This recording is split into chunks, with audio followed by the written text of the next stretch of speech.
They handed me a manila folder, like they were giving me routine paperwork. The fluorescent lights hummed above the communal room at Riverside Children's Home.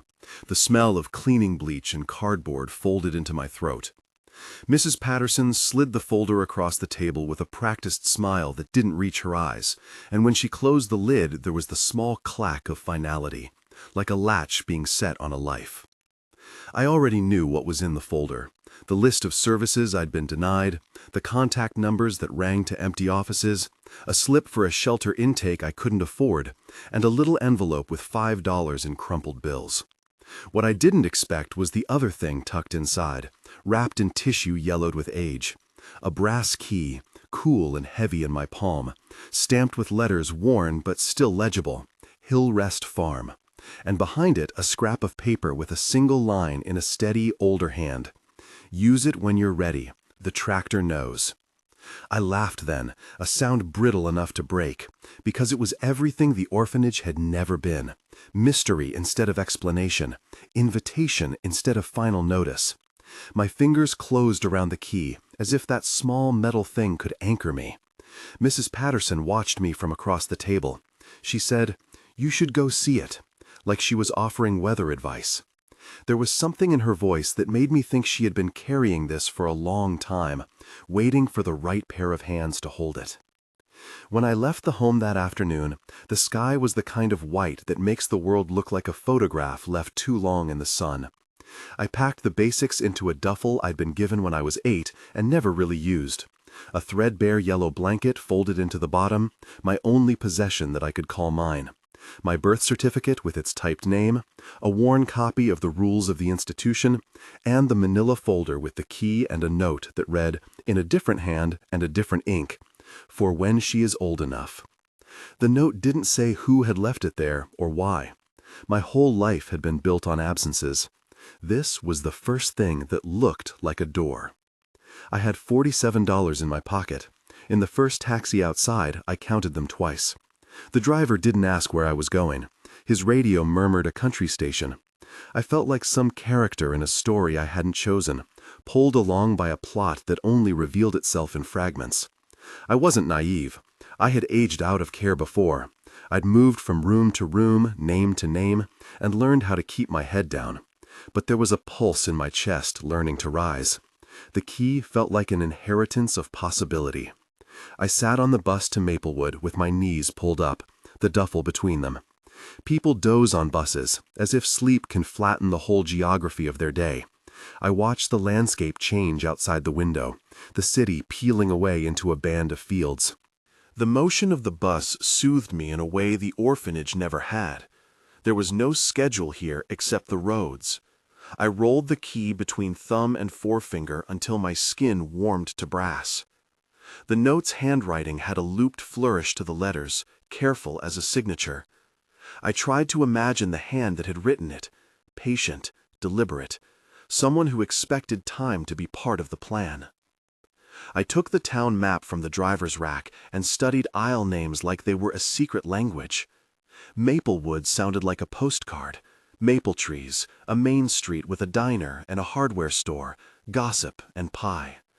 It was the kind of place where a rusted sign on a barn mattered. The bus let me off beneath a sign that said, "Welcome to Maplewood," in paint flaking like old varnish. The air smelled of diesel and hay and the sweet sour of bakery sugar.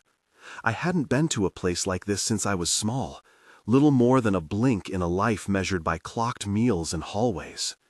The manila folder was a ballast in my hand. Before I left the orphanage, Mrs. Patterson had said, "There's a librarian in Maplewood, Miss Chen. If anyone in town can help—" She didn't finish. She never finished things like the extra bills, the things you could hand someone and hope they'd know what to do. I wasn't used to people offering names. The library was the second place that felt like it was built to be entered quietly. Miss Chen wore cardigans in summer, and her hair was pinned up with a pencil. She listened the way some people do when listening is part of their job description, eyes small, steady, absorbing. When I set the brass key on the counter, she didn't flinch. She lifted it like it had been expected. "Riverside?" she asked. It wasn't a question of whether I would answer, The word slipped out of me as if it had been waiting. Yes. She pulled up a map, old county records, and a yellowed clipping about a man named Robert Cunningham who'd bought property out of foreclosure back in the 50s and had been described, in the one paragraph, as a keeper of land. That was the kind of phrase that could mean a lot of things. Miss Chen cross-referenced tax rolls on microfilm. Hillrest Farm, she said, penciling the name on the margin. The spelling was inconsistent. Some signs said Hillcrest, but there it was on a 1974 survey.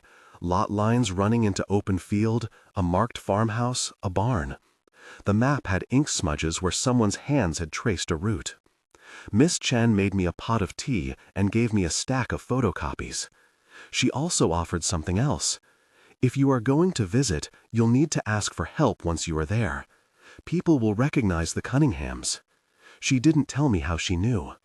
Sometimes people who work in libraries take on the role of holding small histories for others.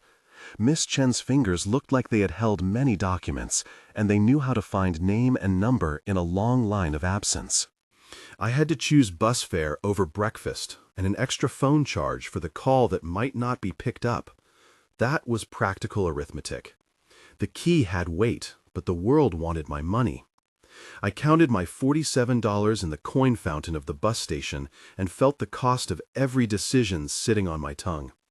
I chose to spend the last of my cash on the bus ticket and a bottle of water, and I borrowed $2 from a woman in a floral coat with generous hands who didn't ask for anything in return. They never do in stories, except in real life it's because people recognize what loneliness looks like and they hope it's contagious. The bus ride to Hillrest's crossroads was a slow, soft unraveling. Gray asphalt, fences in a confused rhythm, a billboard reminding you to buy a product, a church steeple, then fields that rose and fell in green. Maplewood's bus shelter was small and smelled of exhaust and old gum. The town seemed to notice me before I noticed it.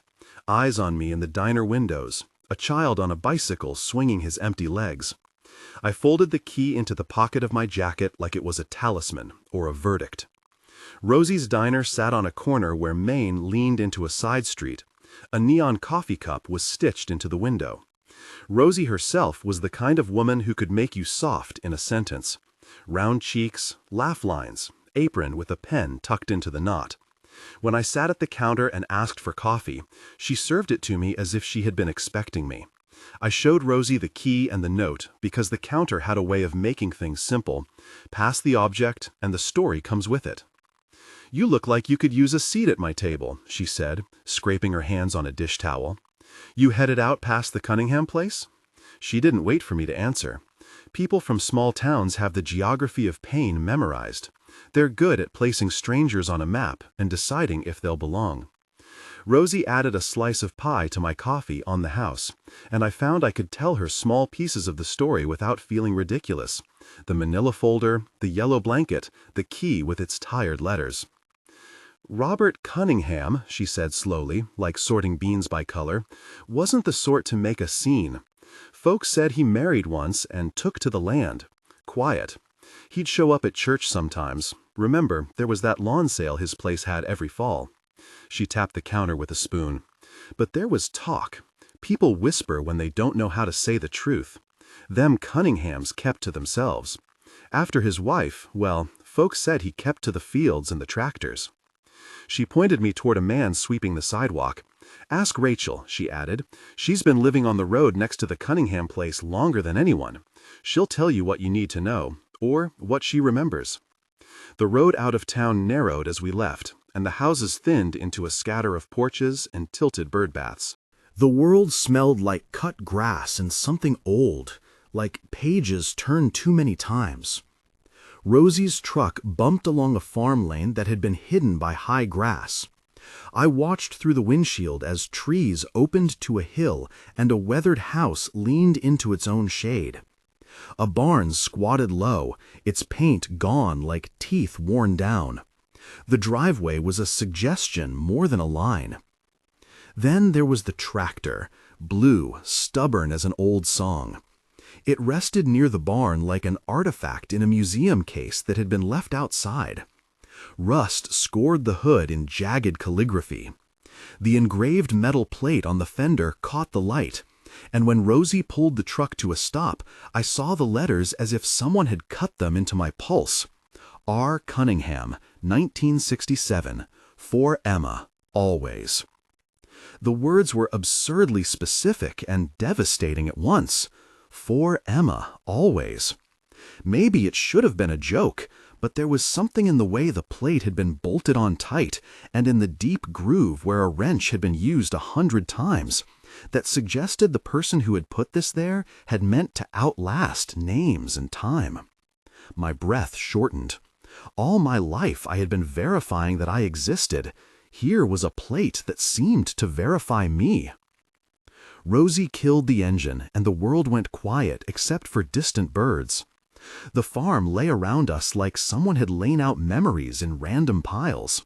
An iron wheel half buried, a line of posts that used to hold laundry, a swing with an empty rope.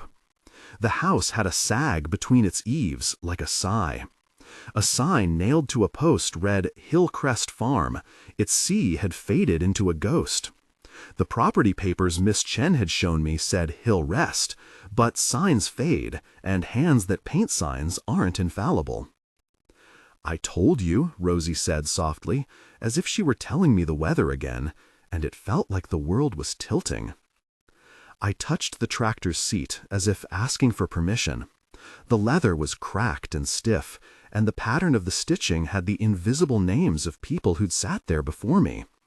There was a small square of wood under the seat, inset like a panel. My fingers found a latch. The brass key fit the lock as if it had been made for it, because it had been. The mechanism scrubbed against decades of rust with one small, clean click. There was a box under the seat, ordinary as a shoebox and dark with age. The lock gave with the key's turn, and something cold and dusty sighed out of the wood. Inside lay a photograph folded in half, the crease soft where someone had held it often. When I unfolded it, the smell of old cotton rose like a memory. A woman cradling a baby wrapped in a yellow blanket. The baby's face was swaddled and small. The woman had hair like mine, dark and straight, and eyes that were a map of tired, loving decisions. I knew, before I read anything else, who she might be. Beneath the photograph was a letter on heavy paper, the kind people used when they wanted an old truth to have weight. The ink made small pools where the pen had hesitated. My fingers trembled. I read the first line aloud because my throat refused to hold it back. If you are holding this, it means my plan worked. My stomach folded into a shape I hadn't worked out yet. The second line said a name I had been taught to pronounce quickly to avoid the fact of it. Emma. The letter wasn't a full explanation. It was an offering, an orientation. It said that Robert had kept watch, in the way some people keep a ledger, quietly, from the edges. It said there were things he could not change and things he could provide. There was a paragraph about mistakes and mercy, and a practical list of the clerk's office, and a name, an attorney, to contact if I wished to make the farm mine. There was the phrase conditional trust tucked in with legalisms, and an instruction to use the key when I felt ready. The final lines were not a flourish, but a small, direct sentence. I am your grandfather. The world narrowed to the paper between my fingers. I had grown up learning how to measure absence, counting the unanswered forms of a life. The letter didn't erase the empty rooms I had known. It simply made them person-shaped. It offered evidence that I was not a mistake left in the margins. It offered proof that someone had thought of me and planned for me in ways I could now touch. Rosie leaned on the tractor's fender in a way that made the metal creak. She said, "Some folks will tell you he did it because he couldn't hold on to his own regrets. Others will say he was making up for what he'd never said. Names," she shrugged. "You don't have to understand the why to take the help that's given." I folded the letter back up and pressed my thumb to the ink as if I might feel the pulse of the person who had written it. The photograph's yellow blanket looked as if it had been waiting for me too. I wrapped it around the seat, and then, because my hands were shaking, I wrapped it around my shoulders, as if the fabric could keep me from unraveling. There was a thing about the way the farm held its sounds: chickens at the edge of the yard, the drip of an old pump, a neighbor's truck idling in the distance. I realized I had been moving my whole life in rooms designed to make children leave. This place smelled like someone had chosen to stay and make a life stubbornly persistent. That felt like an inheritance too, less in the sense of money than in the sense of a place that would remember me after I had to leave. "Who is Rachel?" I asked, because Rosie had mentioned her. "Neighbor," Rosie said. "Lived next door to Robert for years. Knows a lot she shouldn't by right, but she keeps secrets like gardens, careful and private." Rosie offered me a sandwich. "You're gonna want to talk to her." We walked up the lane toward the house, past a swing that creaked at nothing, past a box of tools that had been left where they'd been used. The front door was unlocked, no surprise in a place like this where some things were held open by habit. Inside, the house smelled like lavender and dust. On a hook by the stair was a blanket. Yours, I thought. Mine? A pale wash of yellow. My hand went to it before I knew I'd done it. It had been folded neatly and had a threadbare corner. This house had kept the things that were someone's small truths. Upstairs, a single bedroom had walls that had once been painted lavender and had, in time, sun-faded into a color that made you want to lie down. A small bed sat in the room with a mattress that dips in ways that told stories. In the corner was a trunk with initials carved into the lid. A wooden shelf held jars of nails and a cup with a few pens. It was domestic in the sense that someone had lived here and they had left everything they needed for quiet days and necessary repairs. On the bedside table, beneath a thin layer of dust, I found a small journal with a name in it: Sarah. My name had been the anchor of the pages, Emma, folded into ink and memory. Sarah's handwriting was round and precise. The first entries read like small reports. "He sleeps before dawn sometimes. The blanket is ready. They won't understand, but I will try." The pages were intimate in a way that meant I was reading someone who had written letters into the dark to keep herself company. There was a page where the ink had been pressed hard and the words bled through. "If you find this, forgive me." I sat on the floor with the journal open in my lap and the photograph on the bedside table, and the house sighed around me like it had been waiting for me to sit down and take it in. The sun slanted through a window and made dust motes float like the skeleton keys of memory. I found myself listening for footsteps that would never come, for a return that had been planned in another life. Instead, there was only the slow, deliberate rhythm of my own breathing. I thought about what it means to inherit a place. It's not simply land and timber and rusted iron. Inheriting a house is inheriting a ledger of living. Places people have laughed, hidden, sobbed, wrapped their children, made love, left meals to cool. It is inheriting the smell of bread cooling on a sill and the dents in a table where someone leaned too hard. The house had made my sense of self more complicated, not less, because it brought personal history with it. The key had been a threshold, literal and figurative, and the brass had fit into my palm like an answer I had not yet formulated. There was a legal paragraph at the bottom of the letter, as calm and small as a footnote. Robert had set up arrangements in county, a conditional plan. Words like trust and contingent upon proof and executed through attorney cut through the sentiment with commerce. The letter gave the name of a lawyer in Maplewood. It gave an address and an office number. The practicalities sat beside the tenderness like a seamstress's stitch holding the soft heart inside a coat. I could have stayed in that room forever, wrapped in yellow cloth and paper and the slow reveal of a life. But the world had to be negotiated. I wasn't a character in a neat conclusion. There would be forms and office hours and questions that sounded obvious but would hold thorns when asked aloud. There would be Rachel to find, papers to copy, a county clerk who would demand proof of birth and identity. Good legal plans don't mean instant ownership. Still, when I stood in the doorway and looked out at the overgrown yard and the tractor resting like an old friend, something in me settled. Something that had once been an aching absent was now an ache with direction. I held the photograph and the letter like two halves of a map. I thought of the way the tractor's plate had read, "For Emma, always," and I felt, for the first time, like someone outside the orphanage might have had me in their mind long enough to act on it. Rosie drove me back into town as the light softened into evening. The engine was a steady companionship. She didn't pry. She only said, "You got folks in the library to talk to, and Rachel tomorrow. Lawyers keep office hours, but there is always some road." Her voice was the geography of kindness, specific, useful.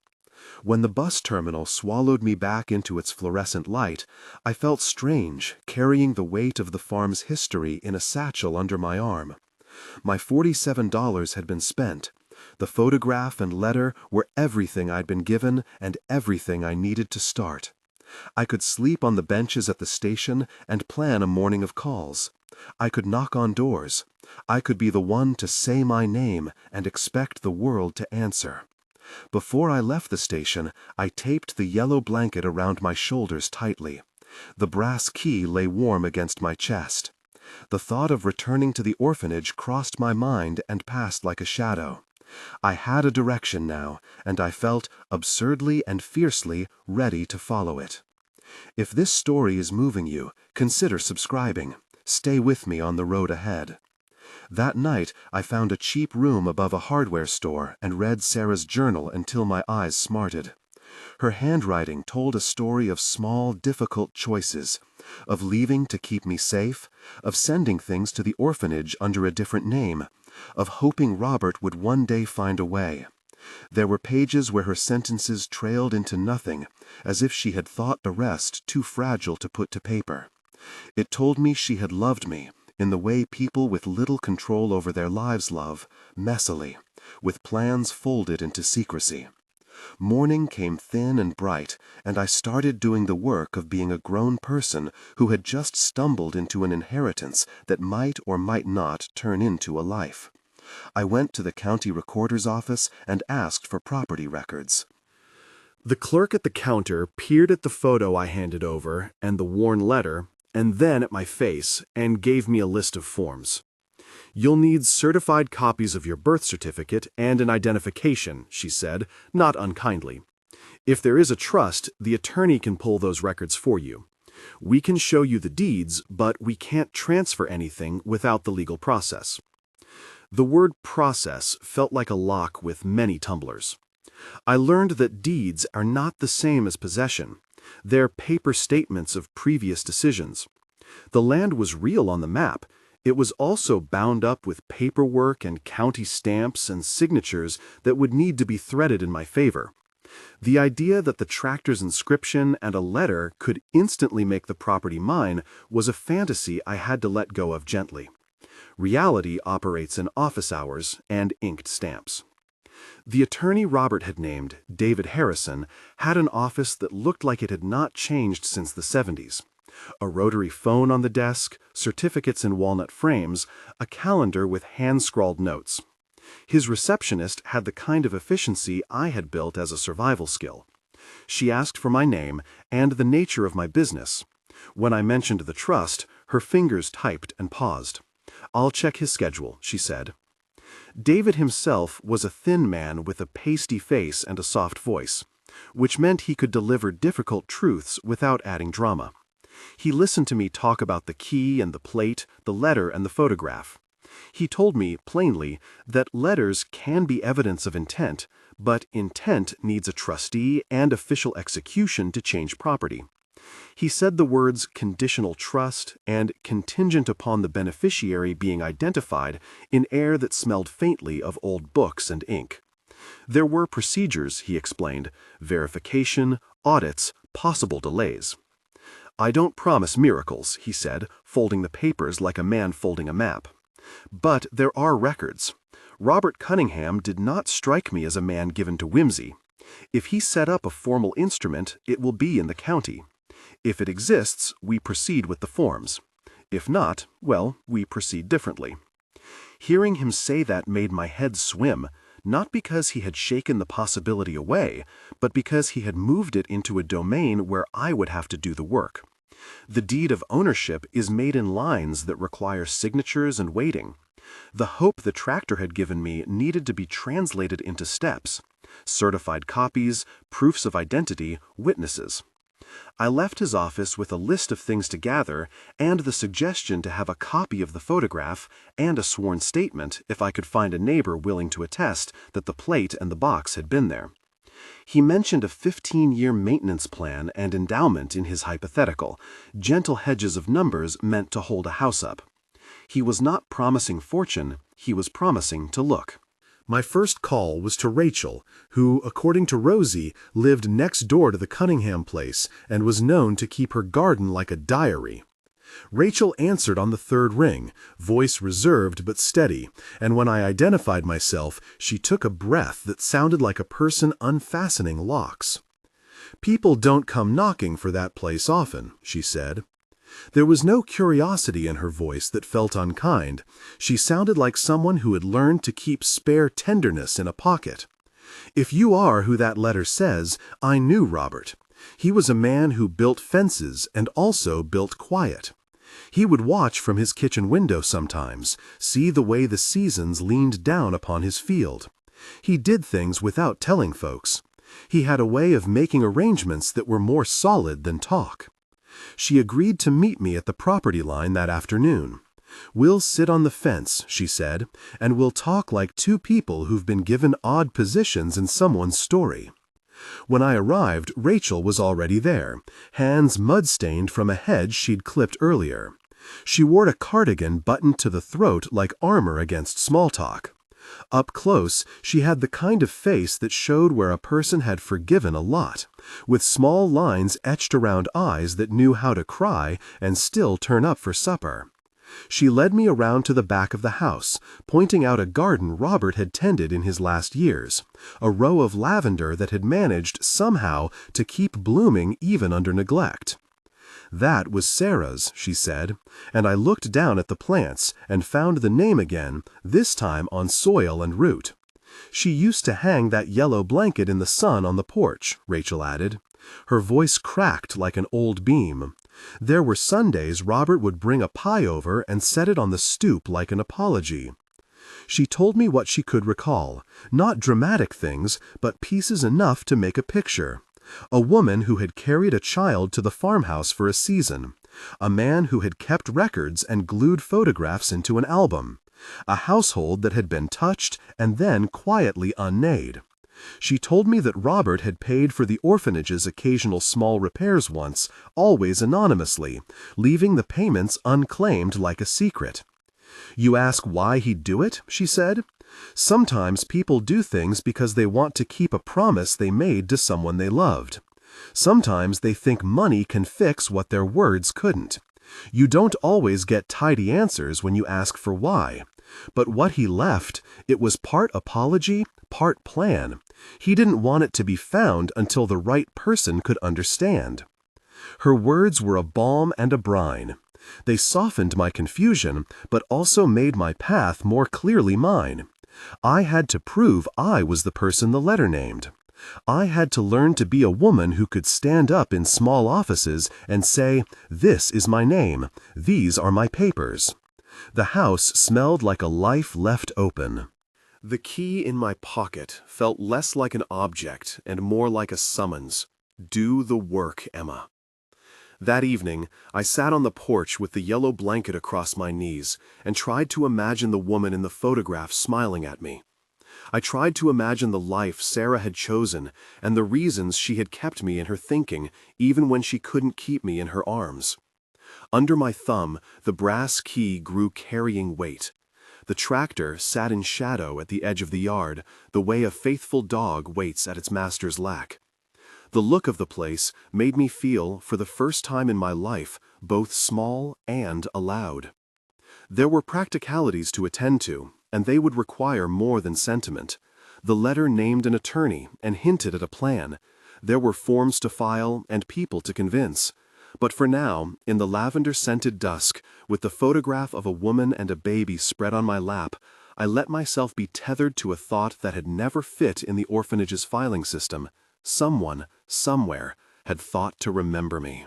When I finally went to sleep, it was a sleep that knew it could be interrupted by the sound of footsteps on the porch or a decision to come and claim what had been laid out for me. I slept knowing that the key had opened more than a wooden box. It had opened a question. The answer would not be immediate. The country lives by slow measures. But I had what I needed to begin. The next morning, as sunlight edged the roofline's gold, I found that the farm had more to tell. Under the tractor seat, they'd left a small ledger, notes in a hand that shook occasionally, but was unmistakably Robert's, a list of dates and a shorthand of names, small things that would stitch me to the past. There was also a sealed envelope with a stamped address, an attorney's office in Maplewood, the name the letter had given. I slid it into my pocket, along with the photograph, with a feeling like walking into a room where someone had set the table and paused, hoping you'd come. I was still learning to be the one who knocked on doors with my name, who held up a photograph and expected the world to pay attention. It was both terrifying and strangely steady-making. In the garden, a lavender stalk bent into my palm like a note pinned to my sleeve, a reminder that even after erasure, some things fold back into place. I had not yet stood before the county and signed my name to the legal truth of the place. I had not yet sat in the lawyer's office and watched ink transform intention into deed. I had not yet read all of Sarah's words. There were decisions to be made, hands to shake, and a tractor to coax into life. But I had uncovered a trace of belonging carved into steel and paper. My body, which had been trained to make do, was learning to plan. The key in my pocket felt warm as I walked back toward town. Something like hope threaded through my steps, careful and wary, as if it had to be earned by paperwork and patient effort. The tractor had given me evidence. The letter had given me direction.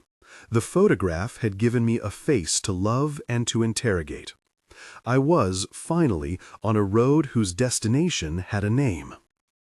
I stopped at the diner on my way out of Maplewood and sat at the counter while Rosie poured me a cup of coffee without asking. The cafe hummed with the ordinary life of people living lives that included lunch shifts and bills and gossip. Rosie slid a slice of pie my way like a benediction. "You gonna keep the place?" she asked, and I felt for a moment the whole weight of my life balanced on a single choice. "I don't know yet," I said. The truth of it tasted clean. But I'm not going to walk away just because something is hard. Rosie patted my hand like she would have patted a child's hair. "That's all anyone can do. Folks will help if you let 'em. But remember this, you're the one who goes back and makes it yours." The words were simple, and they fell into me like seeds. I tucked the photograph and the letter into the inner pocket of my jacket and felt like someone who had been given instructions in a language they were only beginning to learn. There would be forms and office hours and the slow arithmetic of legal proof. There would be people who thought they knew what a family was and others who would not. There would be Rachel's careful testimony and David Harrison's checklists. There would be Miss Chen's photocopies clasped together with a rubber band.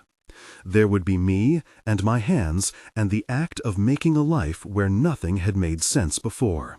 I pulled on the yellow blanket and looked back toward Hillrest Farm as I walked away. The tractor sat quiet as a promise, its plate catching the sun like a glint in water. The words stamped there, "For Emma, always," have a way of folding time differently. They were both an invitation and a responsibility. There was more to find inside that wooden box, and more to read in Sarah's handwriting. There were things to be negotiated with men in offices and neighbors with memories. But across the yard, in the lavender room with the sun at its sill, a place had been kept ready. I had arrived with $47 and a key. I had left with a photograph, a letter, and the heavy, particular knowledge that someone had used the machinery of law and land to reach out to me. The next steps would require patience, signatures, and work. For the first time, I thought maybe that would be enough. David's office smelled of paper and lemon-scented cleaner the next time I went in, which felt like a small mercy, a familiar scent I could use to measure progress. He had stacked folders for me on his desk, each one clipped and labeled. "We found the trust instrument," he said, without ceremony, and the words landed like gravel underfoot, something solid, not miraculous, but real. The trust wasn't dramatic. It was deliberate. Robert had set up a conditional trust, naming a local bank as trustee and giving instructions that, in the event a named beneficiary presented proof of identity, the trustee should convey the property and make available a maintenance fund to cover taxes and necessary repairs. David explained the clauses in plain language. There was a clause for contingency. If no beneficiary came forward in a certain number of years, the trustee would execute alternate directions, but the years had not yet lapsed. That was why the key and the photograph mattered. Robert had built a chain of evidence he expected would be read thoughtfully, not flung open at a whim. "You'll need certified copies of your birth certificate and whatever records the orphanage can provide," David said, tapping his pen.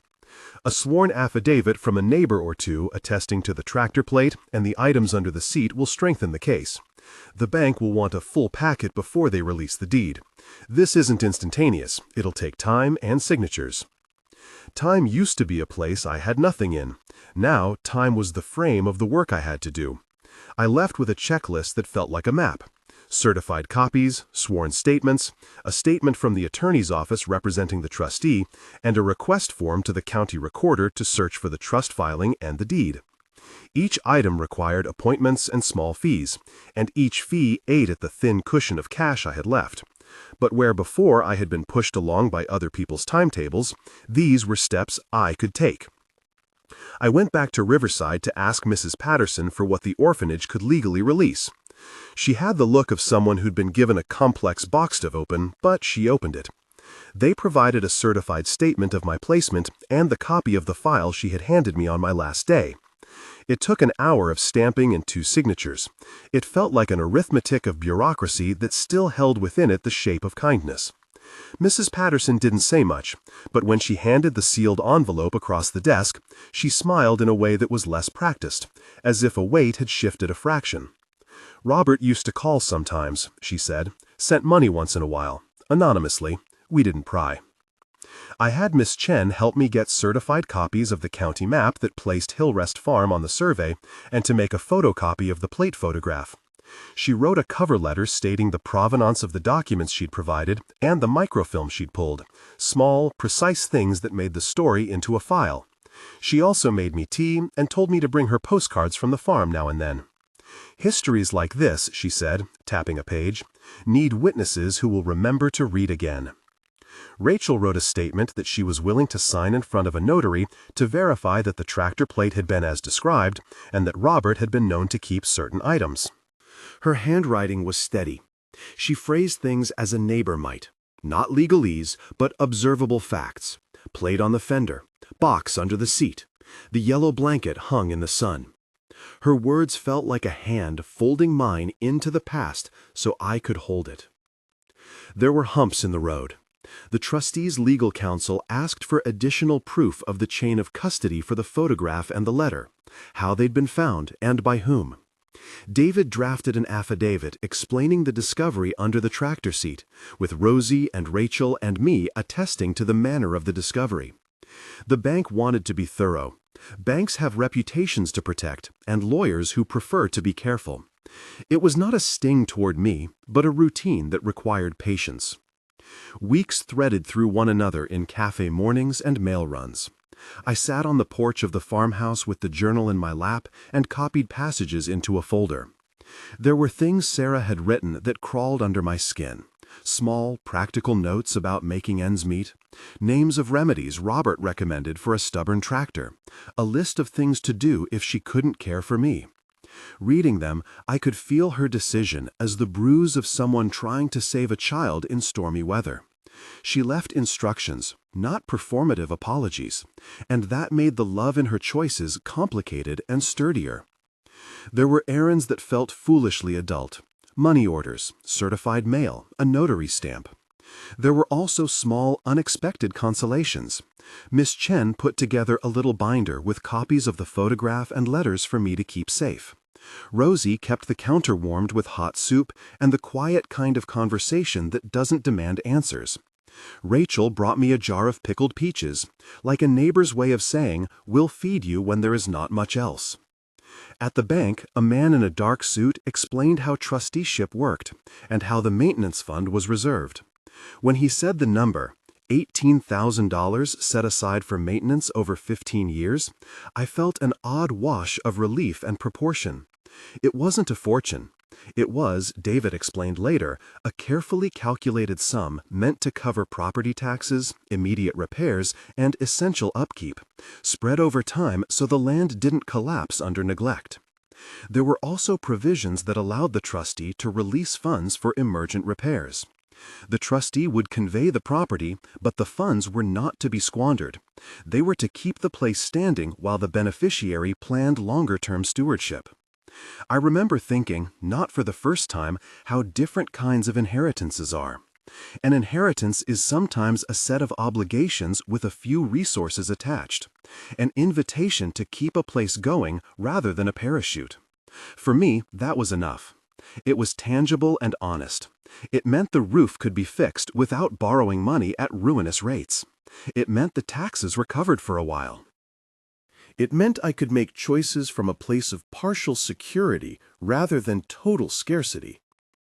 The Trustees' Council asked for one more thing, a short interview with me. Lawyers are cautious when a document that sits in a safe deposit box for decades suddenly becomes relevant. They want to make sure people are telling the same story. David sat beside me in the bank's little conference room while I talked about how I'd found the key, the photograph, and the letter, and about the search Miss Chen had done. He leaned forward when I described the engraving on the tractor's plate, and when I told the story of finding the wooden box under the seat, his fingers tapped the table like a steady metronome. "You did everything correctly," he said when we were done. "You preserved the evidence, and you involved witnesses. That matters." A week later, the bank's counsel called to say the trustee had approved the conveyance.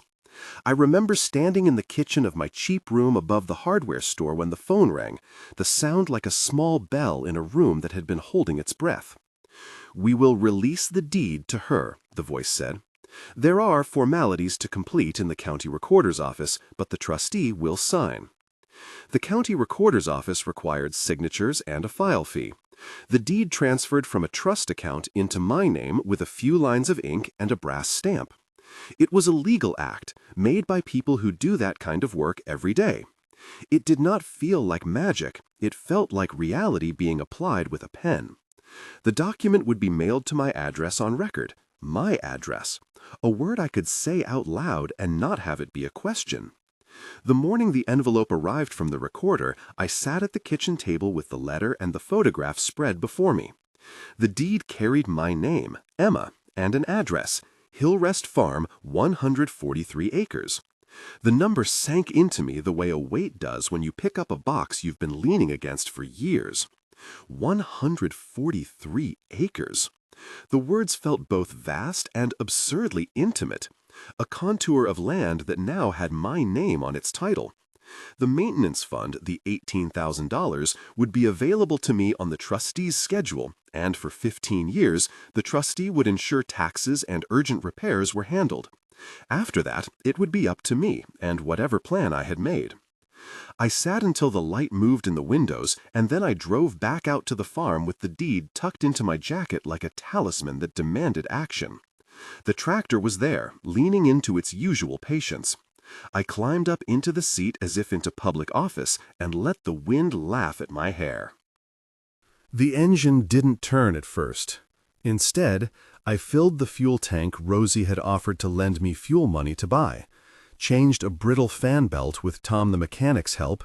Tom lived 2 towns over and had a laugh that sounded like a chain being oiled, and coaxed life into the carburetor with a method he'd taught me: patience, Small taps, a breath. When it finally sputtered and roared into a fitful life, it felt less like a machine and more like a friend waking after long sleep. Getting the tractor running was a series of small victories.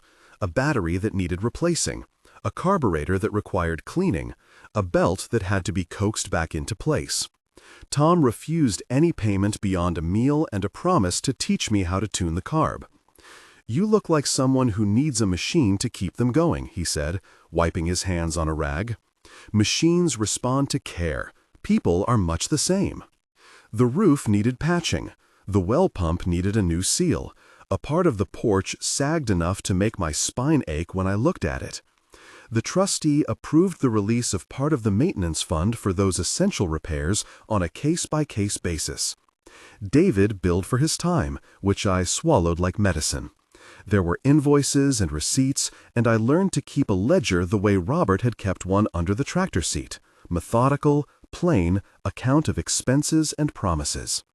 Neighbors trickled in with offers. Rosie with a pot of stew and spare nails, Rachel with a sack of homegrown carrots, Miss Chen with a ham-handed little wooden stool she'd found in an old catalog and thought would fit the kitchen. People who had watched this place from lane sides over years now offered me small hands at repair. It wasn't charity in the way that makes someone feel small, it was the reciprocity of a community. I did more of the heavy work myself, clearing brush, hauling wood, until my arms ached in a way that said I'd earned the shape of the place. There were days the work felt overwhelming. There were nights I cried into the yellow blanket because the grief of what had been lost and what might have been pressed into me like a bruise. Sarah's journal was my anchor and my grief.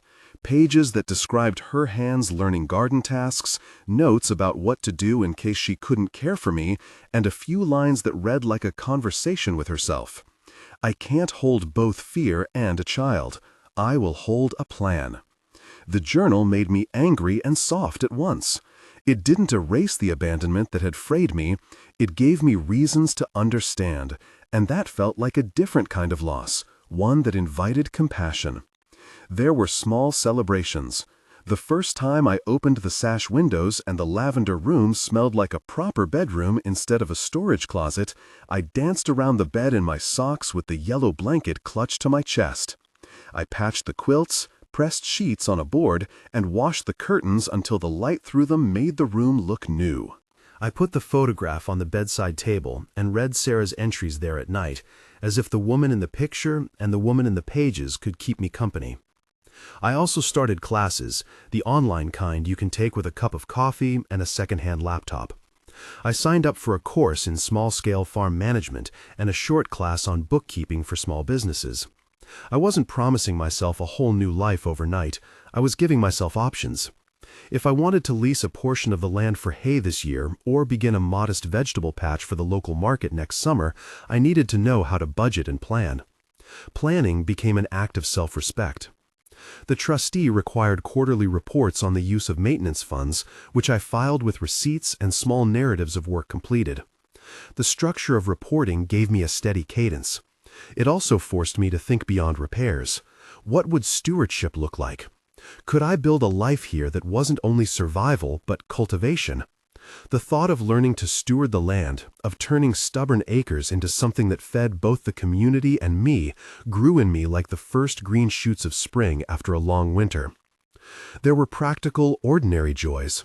The first time the bread I attempted rose instead of staying flat. The way Rosie clapped like a grandfather when I brought a pie to the counter.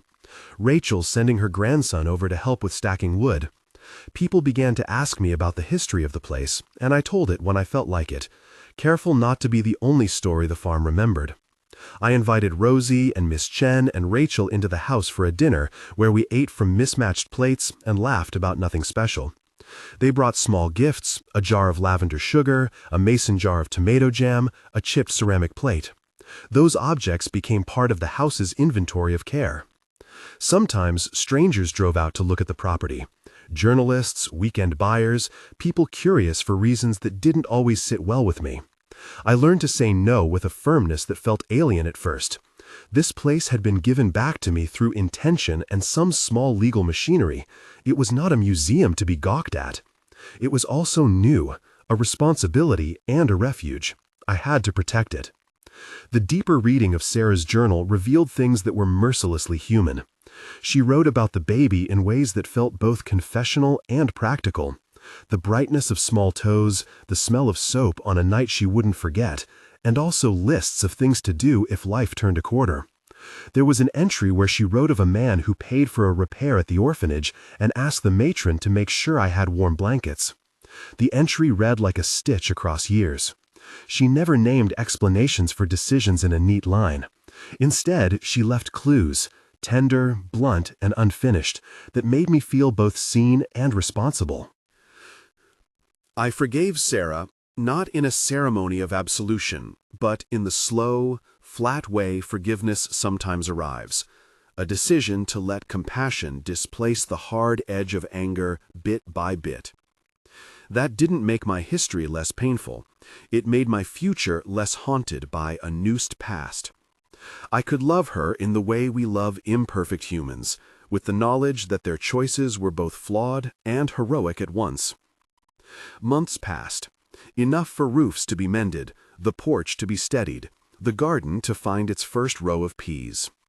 The tractor started regularly now, a faithful companion in field work and the carriage for the small tasks that turned land into yield. I learned when to oil a lever and when to call Tom. I learned to get up early, because the land is a teacher of discipline. I also learned the sorrows of smallness, that sometimes it isn't about making a grand statement, but about showing up day after day and making a house habitable. At a town meeting in the community hall, I found myself saying, almost without thinking, that I wanted to open a small seasonal stand by the road with vegetables and occasionally jars of jam, so the farm would contribute to the town's market. People applauded, not with a roar, but with the practical sound of neighbors filing names for a sign-up sheet. There was a hum of approval, and a few offers to help with plowing, and advice on where to sell eggs. The reciprocal economy of the town felt like something I could plug into without losing myself.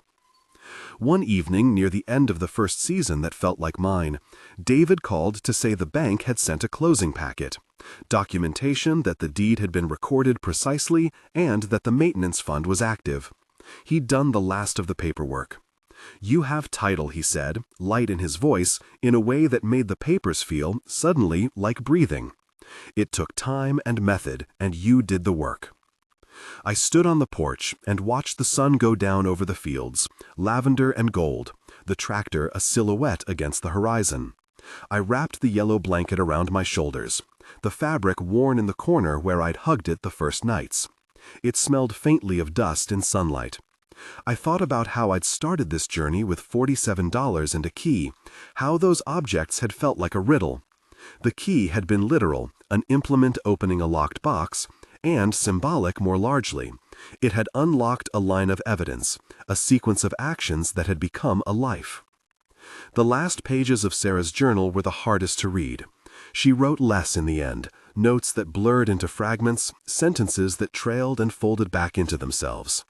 There was a line that stayed with me. "If the world asks your name, let it know you kept living." I could feel her voice in that sentence, a small command issued across years. I did not imagine the rest of my life here would be easy.